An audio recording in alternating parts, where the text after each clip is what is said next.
Good morning students. आज हम लोग कुछ नया टॉपिक स्टडी करेंगे। अल्टरनेटिंग करंट में जो चीज़ आप पढ़ रहे थे उसी के आगे अल्टरनेटिंग करंट के लिए आप लोगों ने average value, RMS value study कर लिया है। बहुत अच्छी तरीके से इसके डेरिवेशन और फार्मूले आपको तैयार कर लेने हैं। आज कुछ नई चीज़ों के साथ अल्टरनेटिंग करंट में हम आगे आते हैं। सबसे पहले तो जो हेडिंग लिखी है, प्रत्यावर्ती धारा परिपथों में वोल्टेज V तथा धारा I के बीच कालांतर, phase difference between voltage and current small I in alternating current circuits. तो वोल्टेज और करंट के बीच कालांतर यानी कि फेज डिफरेंस, ये क्या होता है, इसको आपको सबसे पहले समझ लेना है, फिर आगे की चीजें आपको अच्छी समझ में आएंगी। फेज डिफरेंस समझने से पहले फेज समझेंगे, कला समझेंगे, कलांतर को समझने से पहले कला समझेंगे। ठीक है, जैसे आप लोगों ने फर्स्ट क्लास में वेव पढ़ा होगा, तरंग, तरंग में भी कला वर्ड आपने सुना होगा। यहाँ पर भी कला वर्ड है। जिस तरीके से सिंपल हार्मोनिक मोशन की इक्वेशन आती है, y is equal to displacement equation, y is equal to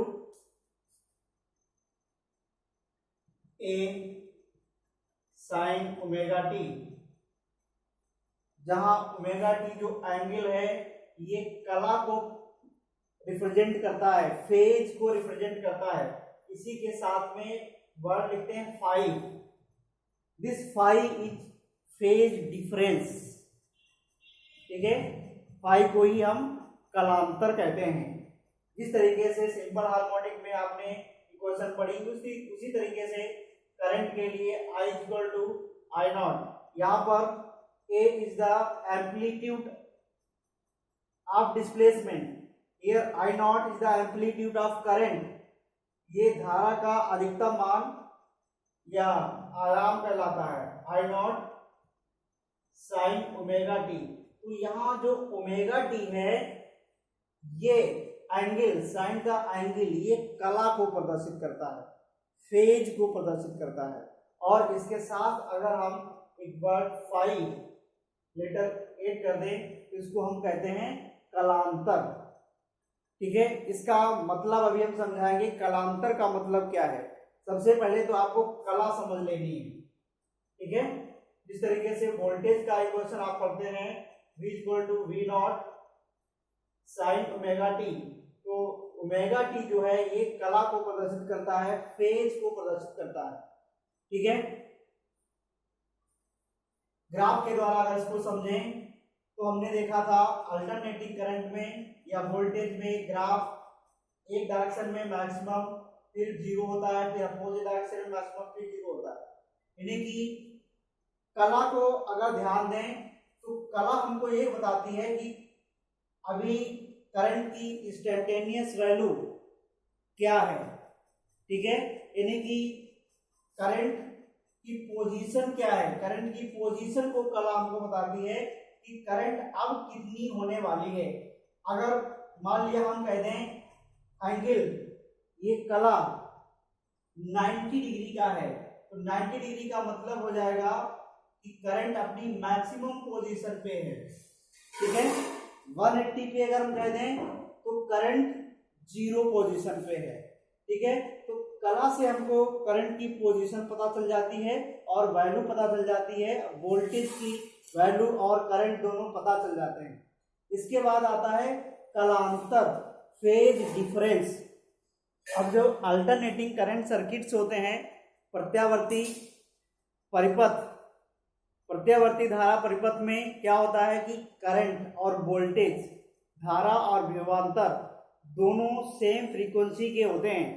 लेकिन आपको एक चीज पता होनी चाहिए, सर्किट में कभी भी वोल्टेज और करंट सेम फेज में बहुत ही रेयर केस में मिलते हैं। अगर सर्किट में प्योर रेजिस्टेंस लगा होगा तभी करंट और वोल्टेज सेम फेज में होंगे। ठीक है, सेम फेज का मतलब कला हमने समझा दिया, सेम पोजीशन में, ठीक है, एक समान पोजीशन में होंगे। लेकिन अल्टरनेटिंग करंट सर्किट में बहुत सारी चीजें हम अप्लाई करते हैं, इंडक्टर लगाते हैं, ठीक है, रेजिस्टेंस लगाते हैं, कैपेसिटर्स लगाते हैं, बहुत सारी चीजें अप्लाई करते हैं। तो अल्टरनेटिंग करंट सर्किट्स में क्या होता है, कभी वोल्टेज आगे चलता है तो कभी करंट आगे चलता है, यानी कि कभी क्या होता है, करंट मैक्सिमम होने से पहले वोल्टेज मैक्सिमम हो जाता है, तो हम ये कहेंगे कि वोल्टेज आगे चल रहा है, ठीक है। और अगर वोल्टेज से अधिकतम होने से पहले करंट मैक्सिमम हो जा रही है तो हम ये कहेंगे कि करंट आगे चल रही है। जो आगे चलता है उसको कहते हैं लीड्स द। जैसे हम अगर यहां पर करंट और वोल्टेज के ग्राफ बनाएं इस तरीके से, अगर हम देखें इस ग्राफ को ध्यान से, जिस टाइम पर ये वोल्टेज का ग्राफ है, ये करंट का ग्राफ है, जिस टाइम पे करंट मैक्सिमम हो रही है उसी टाइम पे वोल्टेज भी मैक्सिमम हो रहा है, तो हम ये कहेंगे करंट और वोल्टेज सेम फेज में है, समान कला में है। समान कला में का मतलब है कि जब वोल्टेज जीरो था तो करंट भी जीरो है, जब वोल्टेज मैक्सिमम हुआ तो करंट भी मैक्सिमम हुई, फिर से जब करंट जीरो हुई तो वोल्टेज जीरो हुआ, साथ साथ जीरो हो रहा है, साथ साथ अधिकतम हो रहा है, इसको हम कहते हैं समान कला में है। अगर ये समान कला में होते हैं तो इनका इक्वेशन कैसा होगा, I इक्वल टू, अगर सेम फेज में I equal to I naught sine omega T और V equal to V naught sine omega T. Okay, अब हम एक सिचुएशन और ले सकते हैं, हम ये कह दें कि जो करंट है वो वोल्टेज से पीछे है, यानी कि वोल्टेज जो है करंट से आगे है, तो हम ये कहेंगे voltage leads the current. Okay, voltage क्या करता है, करंट को लीड करता है बाय फेज डिफरेंस फाई। तो यहां पर फाई जो हो जाएगा फेज डिफरेंस, कलांतर हो जाएगा, ठीक है। तो यहां पर वोल्टेज अगर आगे चल रहा है तो करंट पीछे अगर होगी तो ग्राफ किस तरीके से दिखाएंगे, ऐसे।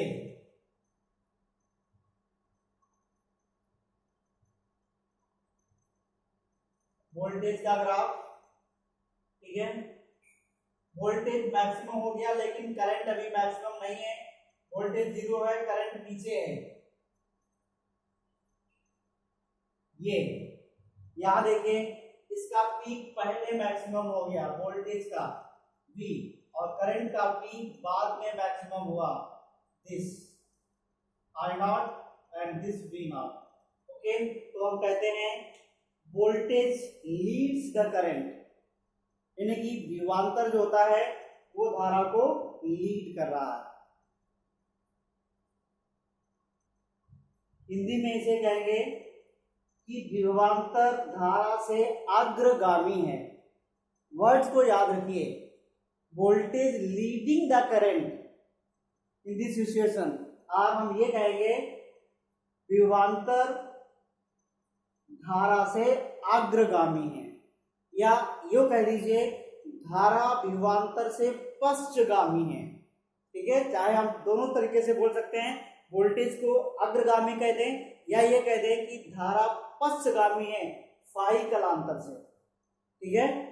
पश्चगामी को इंग्लिश में कहते हैं lags behind, current lags behind by the phase angle phi to voltage. Okay, अगर हम ये कह दें कि वोल्टेज आगे, वोल्टेज पीछे है, करंट आगे है, तो यहाँ -5 लगा सकते हैं, ठीक है। अगर -5 लगा दिया तो अब करंट की वैल्यू पहले मैक्सिमम हो जाएगी और वोल्टेज बाद में मैक्सिमम होगा, इस तरीके से ग्राफ आएगा।